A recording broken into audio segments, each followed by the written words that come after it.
Could you make it one full week with no electricity, no grocery store, no internet? Be honest. Most people today would be in trouble by the second or third day. And that does not mean you were born weak. It means you were born in a world where almost everything comes ready-made, delivered, plugged in, packaged, or explained by a screen. Our grandparents did not live that way. They survived without the things we now panic without. They raised families, kept food on the table, fixed what broke, and stayed calm when life gave them almost nothing to work with. So today we are counting down 3 things our grandparents survived that most of us probably would not survive for one full week. In third place, electricity. Because when the lights go out today, most homes do not just get dark, they become helpless. In third place, we have electricity. And I know that sounds almost too simple, but think about your house for a second. If the power goes out tonight, what stops working? The refrigerator, the heat, the stove maybe, the water pump if you are on a well, the phone charger, the lights, the internet, the little things we call normal. Now imagine not losing power for an hour. Imagine living in a time when a lot of homes never had it in the first place. In 1935, President Franklin D. Roosevelt created the Rural Electrification Administration. And the reason was simple. Millions of rural American families were still living without electric power. Not because they were trying to be tough, because that was life. A farmhouse at night did not glow the way houses do now. When the sun went down, work changed. People planned around daylight. They knew where the lanterns were. They knew how to cook without pushing a button. They knew how to keep food without trusting a humming refrigerator in the corner. And here's the part that gets me, They did not call that a disaster. They called it Tuesday. Today, if the power goes out, most people walk around the house like the whole world just ended. And I get it. Modern life is wired into everything. But that is exactly the problem. We did not just use electricity. We built a life that almost cannot move without it. Our grandparents were different. They had oil lamps, wood stoves, root cellars, hand tools, cold rooms, clotheslines, and habits that did not need an outlet. That does not mean their life was easy. It was harder, a lot harder. But hard is not the same thing as helpless. That is the difference. A woman could still make supper. A man could still fix a handle. A family could still sit at the table, talk, mend, read, sharpen, plan, or simply wait for morning. The house did not die just because the wire went quiet. That is what most modern homes have lost, not electricity. Backup. The old house had another way to do things. Maybe not as fast, maybe not as comfortable, but it had another way. And I will say it straight.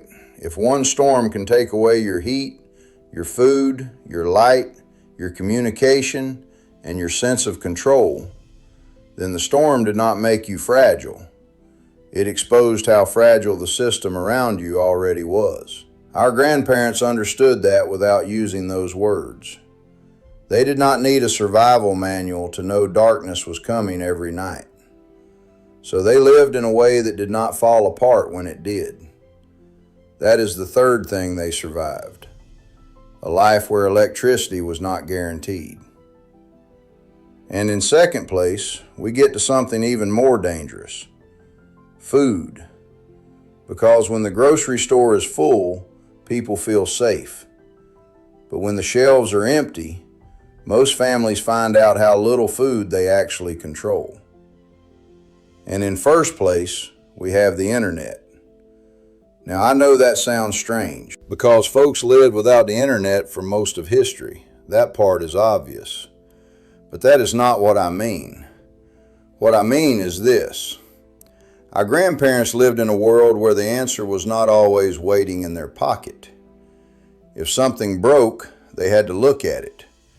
If weather was coming, they had to notice it.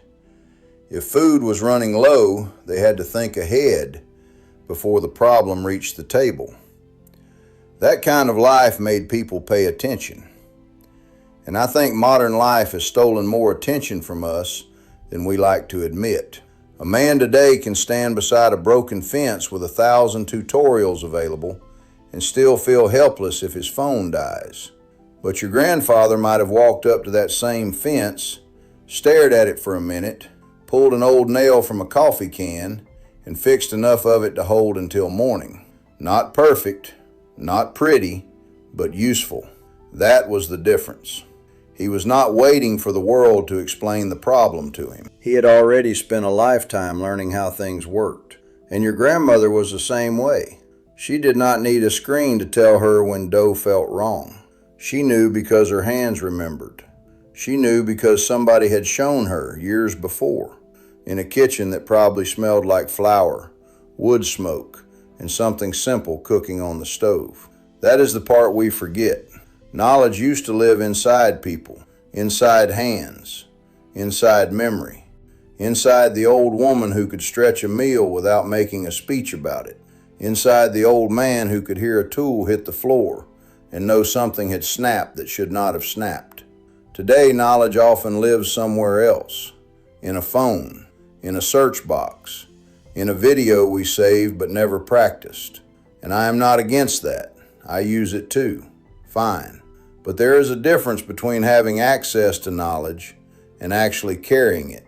Our grandparents carried it. That is why older people mattered more back then. Not because everyone was sentimental, because they knew things the family needed. A grandmother was not just old.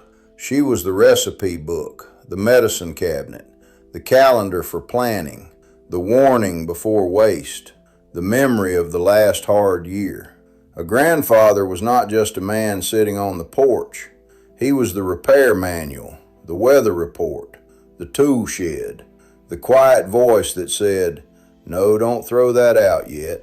Do you see what we lost?" We did not just lose skills. We lost the habit of keeping useful people close. That may be the deepest wound modern life made. It convinced us that old knowledge was outdated because new information was faster. But faster does not always mean wiser. A screen can tell you what to do, but it cannot give you judgment. Judgment comes from doing something wrong once and remembering the cost. It comes from burning the bread, losing a crop, fixing the same handle 3 times, going hungry enough that you never look at food the same way again. That is why our grandparents could survive without the internet. They were not carrying less knowledge, they were carrying it differently. They knew their house, they knew their tools, they knew their land, they knew their neighbors, and most of all, they knew that when trouble came, nobody was going to tap a screen and make life easy again. Somebody had to stand up and know what to do. That is what would break many people today. Not silence, not boredom, not missing a little entertainment. The real danger would be finding out how much of what we call intelligence depends on a device still working. And I'll say it straight. If losing the internet means a family cannot cook, repair, navigate, remember, or stay calm, then the problem is not the internet going down. The problem is that too much knowledge already left the house. Our grandparents were not backward. They were prepared. They survived without electricity because the house had another heartbeat. They survived without a full grocery store because food still belonged partly to the home. And they survived without the internet because wisdom had not been outsourced yet. Maybe that is the lesson. Not that we should hate modern life, not that we should throw away every convenience, but that a family should still know something after the screen goes black. So I want to ask you this. What is one thing your grandparents knew how to do that your family slowly stopped practicing? Not a perfect story, a real one, because those memories matter. And if we can still remember them, then maybe the old way still breathes. And in first place, this is the one I'll be honest about, I probably would not survive 2 days without it. The internet. Now that sounds almost embarrassing for a grown man to say out loud, but it is true. Because we do not just use the internet anymore, we lean on it.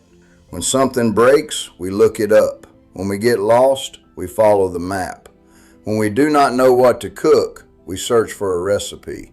And when we do not know what to do next, most of us reach for a screen before we reach for our own memory. I am not judging anybody for that. I do it too. Fine. But that is exactly why this one is in first place. Because losing electricity would make the house uncomfortable. Losing the grocery store would make the kitchen nervous. But losing the internet would show something deeper. It would show how much knowledge has already left the home. Our grandparents lived in a different world. Not because they were smarter than us. Not because they were born with some special kind of toughness. No, they lived in a world where knowing things was still part of daily life. If a fence broke, your grandfather did not stand there waiting for a tutorial. He looked at the post, looked at the wire, looked at what he had in the shed. Then he made something work. Maybe it was not pretty. Maybe it would not last forever, but it held.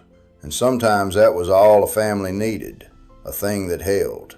That is a kind of intelligence modern life does not respect enough. Useful intelligence.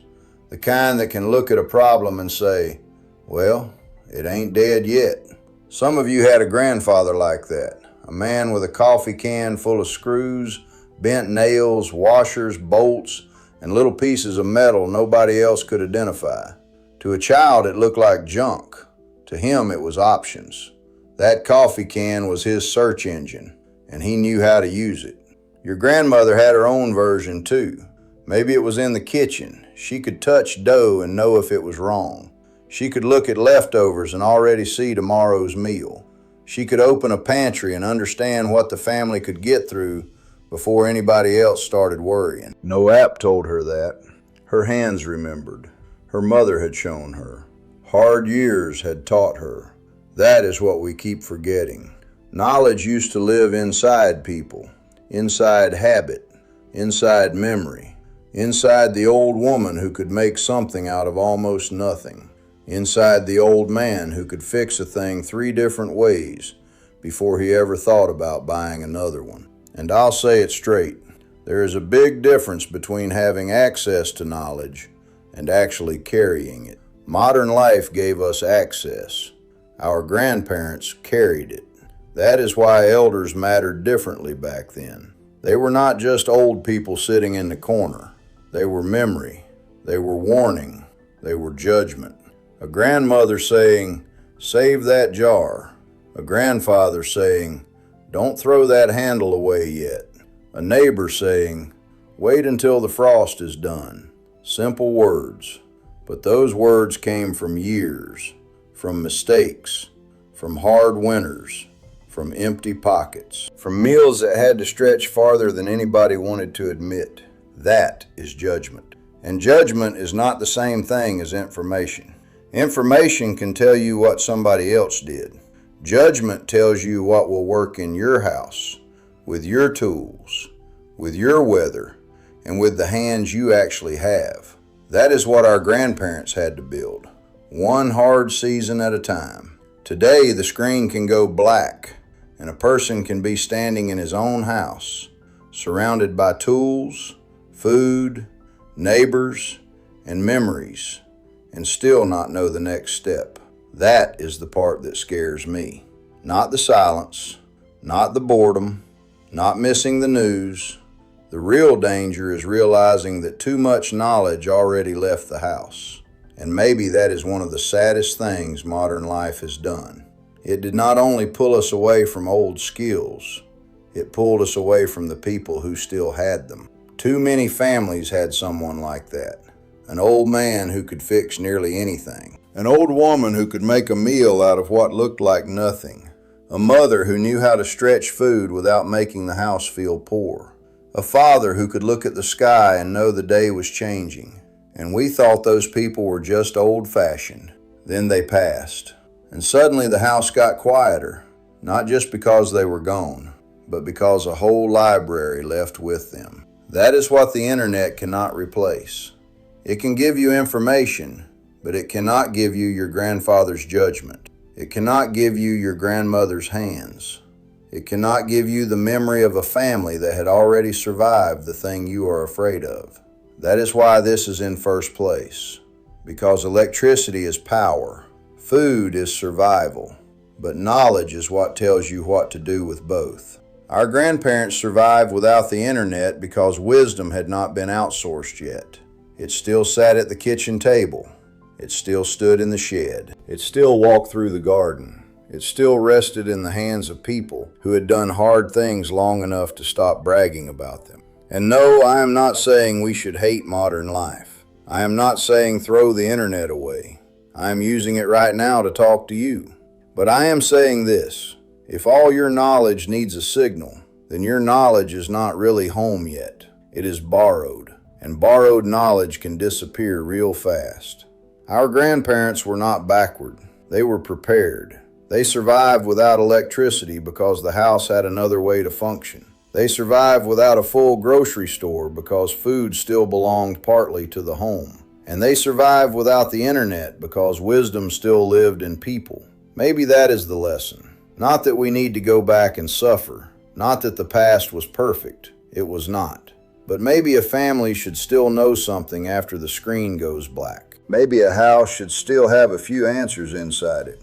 Maybe an older person's memory is worth more than we acted like it was. So let me ask you something. What did your grandparents know how to do that your family slowly stopped practicing? Was it canning, fixing, growing food, reading the weather, making a meal last, keeping calm when everybody else was scared? Tell me the real version in the comments, not the polished version, the one you remember, because those memories matter. And if this brought back a little nostalgia, if it made you think of your grandmother's kitchen, your grandfather's shed, or some old way your family used to live, leave your like. It helps this channel keep those memories alive. Our grandparents were not backward, they were prepared. And maybe if we keep listening, the old way still breathes. I'll see you in the next video, Lord willing.